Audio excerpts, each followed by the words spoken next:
On today's Vince Venture, we take you back to the water. It's time to go kayaking. So Jaime, first of all, I know you're an expert, 18 countries and more, I believe, on your own as well with this amazing equipment. Please tell us about it.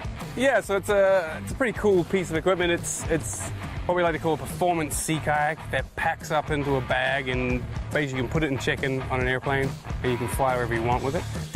This is quite a nice paddle. It has what's called a bend shaft, so it sort of shows you where your hands want to be placed. People know that, oh, I'm kayaking, I need a pull. Yeah, but what we often forget about is that you should also push.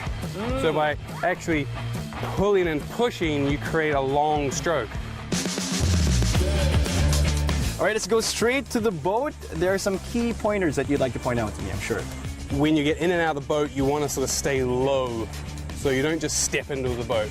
So from here, you can pretty much get your bum on the back of the boat, get a foot in, yeah, and then most of us can just slide our bums in. So if we're once we're in the water like this, we're now low.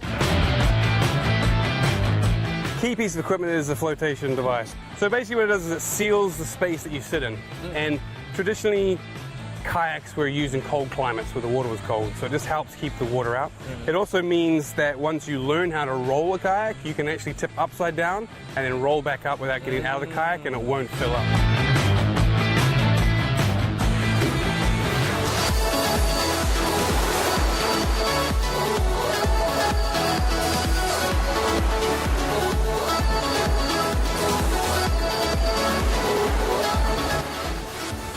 That wraps up our paddling session for today. Keep hearing for more Vince Ventures only here on The Score.